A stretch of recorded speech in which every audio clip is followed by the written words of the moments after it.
The soft hum of my office air conditioner mixed with a faint scent of fresh coffee as I adjusted the sleeves of my silk blouse. Sunlight filtered through the large windows, glinting off the glass awards lined neatly on my shelf. My phone buzzed on the marble desk, the vibration pulling me out of my thoughts. A message from home. Great, what now? I murmured under my breath, my fingers hovering over the screen. It was from my mother. Hope you'll remember your roots at Dad's celebration tonight. Don't embarrass yourself. I felt the familiar twinge of hurt, the echo of years past when her words always carried more sting than warmth. But I smiled softly, a curve of quiet confidence playing on my lips. They thought they knew me. They thought I was still that shy, uncertain girl, easily intimidated and eager to please. As I sipped my coffee, the memories crept in. The whispered comments, the sharp glances, the way she tried to control every little detail of my life. I had learned to move quietly, to survive in her world without letting her see my strength. Tonight would be different. Tonight I would show them who I had become. The clock ticked closer to the celebration, and with it, a pulse of anticipation ran through me. Silk brushing my arms, phone still in hand, I whispered to myself, let's see who's embarrassed tonight. I remember the day like it was yesterday. I was 22, fresh out of college, bright-eyed and eager to carve my own path. My parents had invited me to dinner at our old family home, a gesture I had assumed was warm. But as soon as I stepped inside, I could feel the tension in the air, thick and suffocating. Mom's eyes narrowed as she took in my outfit, my hair, my posture. Are you really going to wear that? You'll make a fool of yourself, she said, her voice sharp and deliberate, echoing off the marble floors. I felt a lump form in my throat, the familiar sting of shame washing over me. Dad, polite but silent, didn't intervene.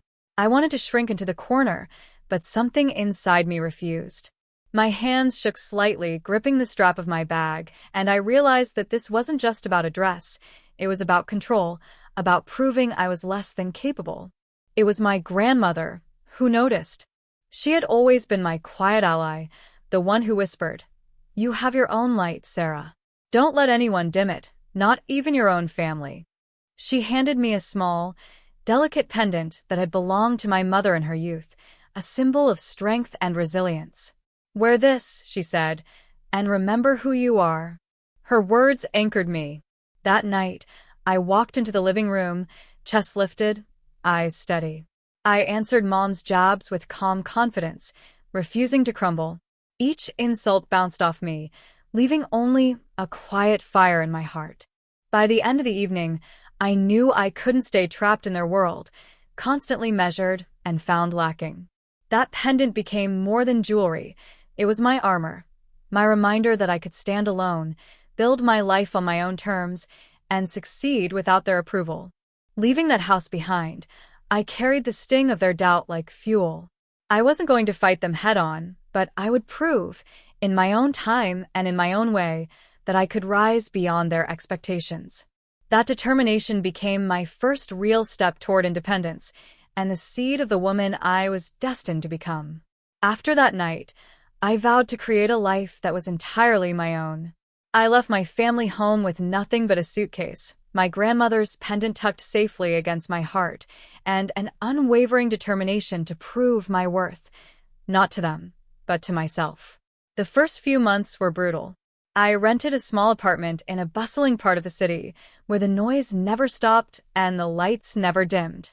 I worked long hours at a modest marketing agency, learning skills that would later become my secret weapon. The days were exhausting, filled with moments of doubt and loneliness, but I kept the pendant close, a quiet reminder that I was capable of more. It was during these nights of struggle that I met Claire, a seasoned entrepreneur who ran a boutique consulting firm. She noticed my drive, my meticulous attention to detail, and the way I refused to accept mediocrity. "You have talent," she said one evening as we pored over campaign analytics. "But you have to believe it too." Her words cut through the haze of self-doubt that had shadowed me for years. Under her mentorship, I began taking on small freelance projects, building a portfolio that quietly showcased my abilities. The work was relentless. I learned to navigate rejection without letting it define me.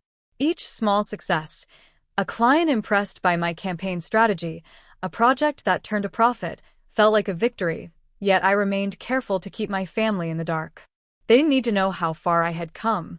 For months, my social media was deliberately modest, posting nothing more than generic updates while I quietly amassed achievements that would someday speak louder than words.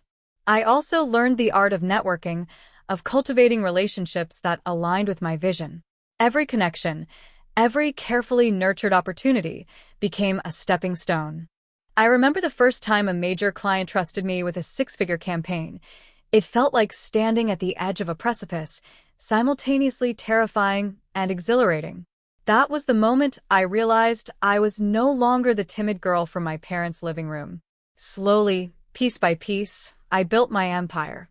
By the time my parents had forgotten I even existed beyond polite phone calls, I had acquired a boutique firm of my own, a small but growing team, and a reputation for excellence in my field.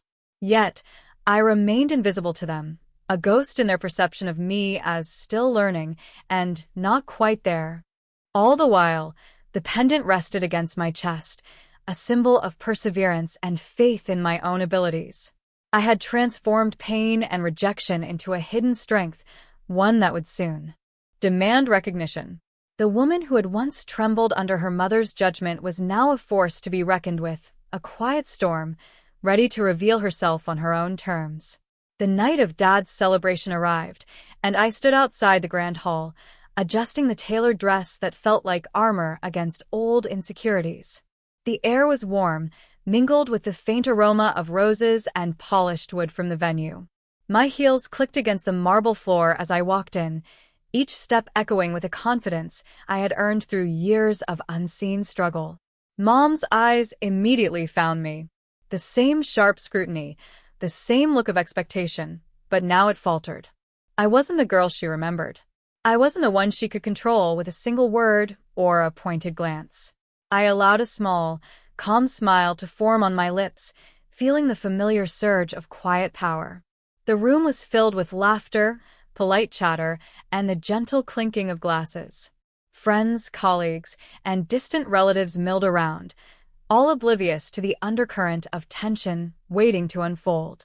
Dad approached, his eyes lighting up at the sight of me, but I could see the slight hesitation in Mom's expression. I let the moment linger, letting them take in the subtle details, the elegance of my gown, the sleek design of the clutch in my hand, the hint of sophistication in my posture. Then I led them to a corner where a few select guests already admired my portfolio of achievements displayed on a digital frame, a curated glimpse into the empire I had quietly built. "Mom," I began, my voice steady yet warm, "I'm glad you could make it tonight. I wanted you to see something." I tapped the screen. Photos of my firm, client testimonials, awards I had won, articles that featured my work, all evidence of the woman I had become. Her jaw tightened. "Sarah?" I didn't realize. "You never did," I said softly, letting the words hang in the air like a gentle hammer. "I built all of this from scratch. Every client, every campaign, every success, I did it myself. And yes, I'm the CEO of a company that's worth more than you probably imagined." I watched disbelief ripple across their faces. Mom's eyes filled with shame, Dad's with a mix of pride and surprise. Cousins and extended family whispered among themselves, astonished by the revelation. For years, they had assumed I was struggling quietly, perhaps even failing, and now the truth was undeniable. I had risen far beyond their expectations, beyond their judgments, beyond their control. I let them absorb the scene, the quiet authority in my every movement, before I continued. "I didn't tell you before because I wanted to see if your words or opinions could define me. They couldn't. And tonight, I am here, not just for celebration, but to make sure everyone understands exactly who I am and what I am capable of." The room fell into an almost reverent silence, the kind that comes when someone quietly but irrevocably shifts the power in the room. I felt the old sting of their disapproval melt into satisfaction, tempered with the knowledge that this moment was about truth, not revenge.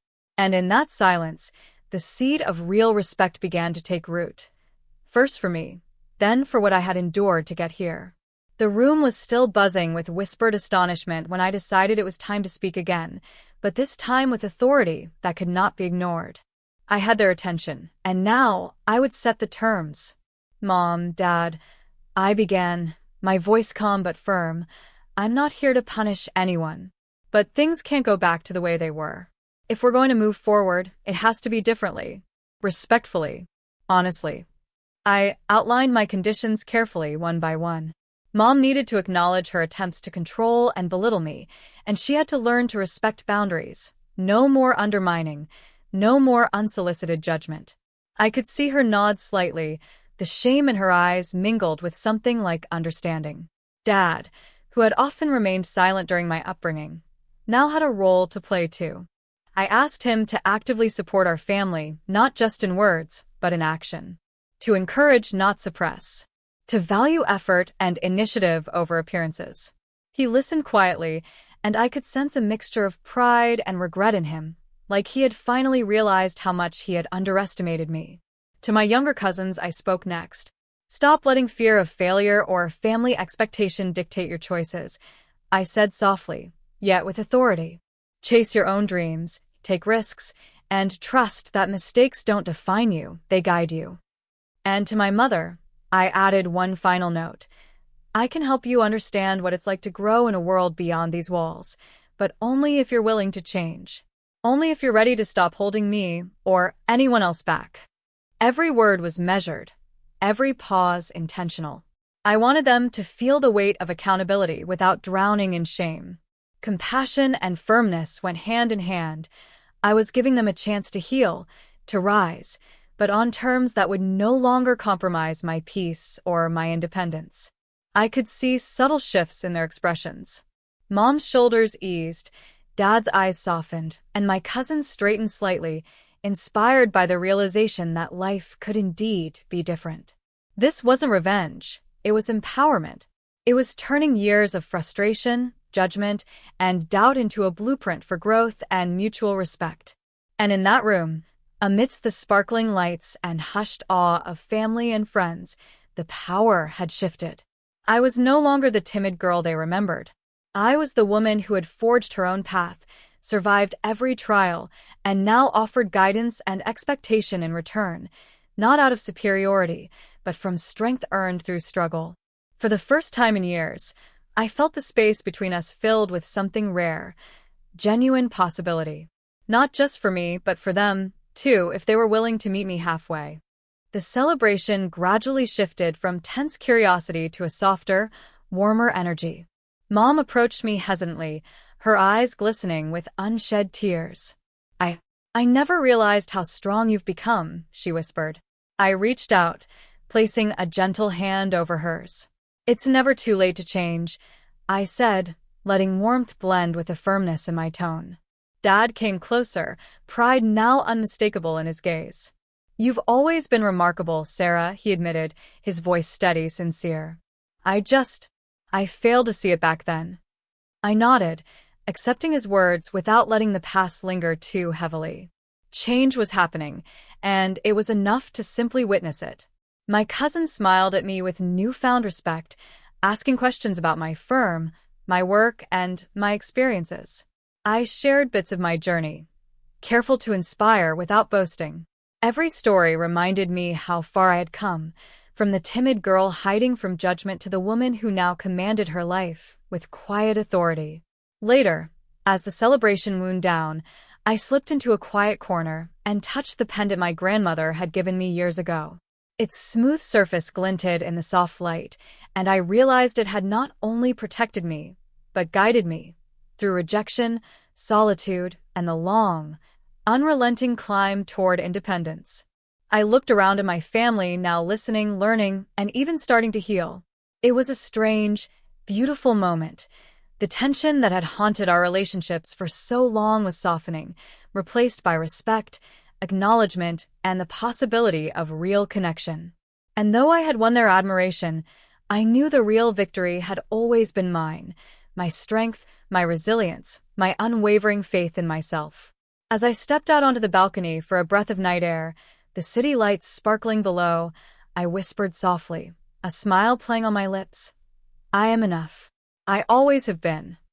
And in that moment, I finally allowed myself to release the last pieces of doubt, embracing the full spectrum of who I had become, strong, independent, and unapologetically me.